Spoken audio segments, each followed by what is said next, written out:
کہ جس میں جناب ختمی مرتبت نے اس بات کی طرف اشارہ فرمایا ہے کہ حسین میرا مجھ سے ہے اور میں حسین سے۔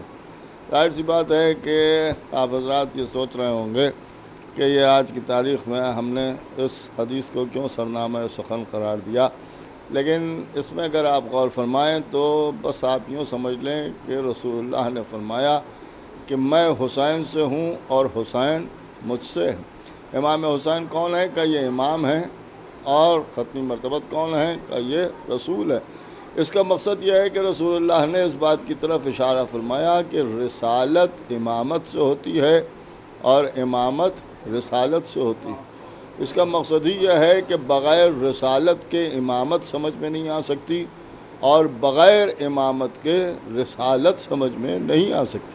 اب ظاہر سی بات ہے کہ یہ امام حسین ہیں کہ جن کی فضیلت کو بیان فرمایا کہ حسین مجھ سے ہے۔ دیکھیے کبھی آپ نے غور کیا کہ ہمیشہ یہی دیکھا گیا ہے اور یہ کہا جاتا ہے کہ صاحب نواسہ نانا سے ہوتا ہے، اس لیے کہ امام حسین نواسے ہیں اور رسول اللہ نانا ہیں، تو نواسہ نانا سے ہوتا ہے۔ لیکن کبھی آپ نے یہ نہیں سنا ہوگا کہ نانا جو ہے وہ نواسے سے ہو، لیکن یہاں کے اوپر کیا ارشاد فرمایا کہ بس یوں سمجھیے کہ نواسہ نانا سے ہے اور نانا نواسے سے ہے۔ بھئی یہ کیسے ہو سکتا ہے، کس طرح سے ممکن ہے؟ تو جب ہم نے تاریخ کا مطالعہ کیا اور دیکھا اور حدیث کو دیکھا تو اس میں ہمیں یہ ملا کہ ایک وقت ایسا آیا کہ جب جناب ابراہیم نے جناب اسماعیل کے گلے پر چھری رکھی۔ دیکھیے جناب ابراہیم نے جناب اسماعیل کے گلے پر چھری رکھی، اور جب چھری رکھی تو اس وقت تمام ارواح وہاں موجود تھیں، اور جب تمام ارواح موجود تھیں تو سب میں بے چینی پیدا ہوئی، اس لیے کہ یہ کہا جا رہا تھا کہ ایک باپ ہے جو اپنے بیٹے کو ذبح کیے دے رہا ہے، ایک باپ اپنے بیٹے کو ذبح کر رہا ہے، پروردگار حسین اسماعیل کو بچا لے۔ تو پھر خداوند عالم نے آواز دی کہ کون ہے کہ جو اس چھری کے نیچے جا کے لیٹ جائے اور میرے اسماعیل کو بچا لے۔ اور جب یہ کہا تو سب خاموش رہے، لیکن واحد ذات امام حسین کی تھی کہ امام حسین نے اس بات کے اوپر لبیک کہی، اور اس کے بعد فرمایا کہ میں جاتا ہوں اور تیرے اسماعیل کو بچائے لیتا ہوں۔ اور جب حسین اٹھے تب خداوند عالم نے دمبے کو بھیج دیا اور امام حسین علیہ السلام کو روک لیا، یعنی اب دمبا آیا۔ اس کا مطلب کیا ہے کہ اب دمبا ذبح ہو گیا اور اسماعیل بچ گئے۔ اب امام رسول اللہ نسل اسماعیل میں ہیں، یعنی اس جناب اسماعیل کی جو نسل آگے بڑھی، یہی نسل آگے بڑھتے بڑھتے رسول اللہ کے ظہور کا سبب بنی۔ اس کا مقصد یہ ہے کہ اگر اس وقت امام حسین نہ کھڑے ہوتے تو پھر دمبا نہ آتا، اور اگر دمبا نہ آتا تو پھر جناب اسماعیل ذبح ہو جاتے، اور جب جناب اسماعیل ذبح ہو جاتے تو نسل اسماعیل آگے نہ بڑھتی، اور اگر نسل اسماعیل آگے نہ بڑھتی تو رسول اللہ کا ظہور کیسے ہوتا؟ اس کا مقصد یہ ہے کہ اگر حسین نہ ہوتے تو رسول اللہ کائنات میں کیسے آتے؟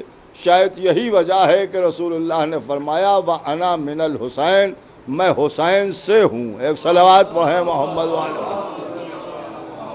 لیکن تمہیدی طور پر میں نے آپ کے سامنے عرض کر دیا، ورنہ یہ کہ امامت ہی ہے کہ جو ہر منزل کے اوپر رسالت کو بچاتی ہوئی آئی، اور رسالت کو بھی بچایا ہے اور رسالت کے وقار کو بھی اگر بچایا ہے تو وہ امامت ہی نے بچایا ہے۔ اس لیے کہ ہم نے دیکھا کہ جب رسول اس دنیا سے جانے لگے، اور جب جانے لگے تو رسول اللہ نے آواز دی کہ قلم اور دعوات لے آؤ، اور جب قلم اور دعوات مانگا تو مسلمانوں نے قلم اور دعوات دینے سے انکار کر دیا، اور جب قلم اور دعوات نہ ملا تو اب رسول اللہ کے دل میں حسرت تھی کہ میں نے ایک چیز مانگی اور امت نہ دے سکی، لہٰذا 8واں علی اٹھا اور اس نے اٹھ کے آواز دی کہ میرے جد، اگر آپ نے ایک قلم اور دعوات مانگا تھا اور انہیں نہ دیا تو پھر آج ہم ان سے 40,000 قلم و دعوات ایک وقت میں منگائیں۔ اس لیے کہ حضرت امام علی الرضا علیہ السلام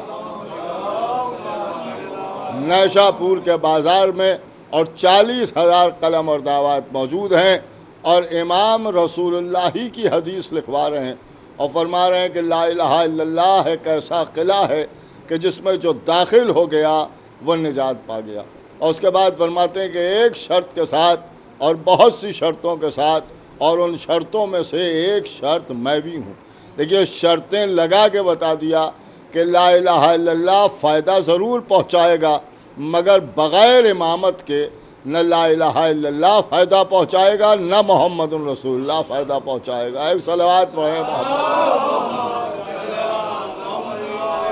حاضران محترم، آج کی وہ تاریخ ہے کہ جس تاریخ میں ہمارے اور آپ کے 8ویں سرکار حضرت امام علی رضا علیہ السلام کو زہر دے دیا گیا، امام کی شہادت واقع ہو گئی۔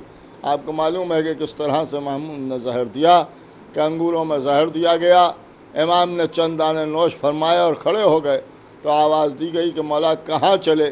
تو امام نے فرمایا کہ جہاں بھیجا ہے وہاں جا رہا ہوں، تیری مراد پوری ہونے کے لیے اتنا ہی کافی ہے۔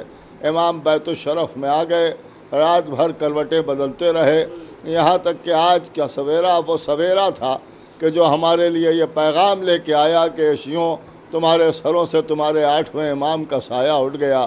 امام علی رضا اس دنیا سے گزر گئے، 9ویں امام نے آ کے غسل دیا، کفن پہنایا اور اس کے بعد مشہد مقدس میں لے جا کے سپرد خاک کر دیا۔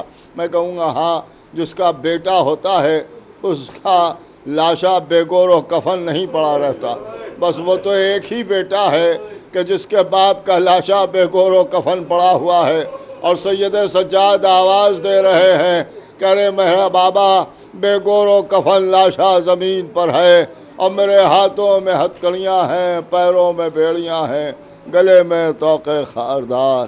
واہ حسینہ واہ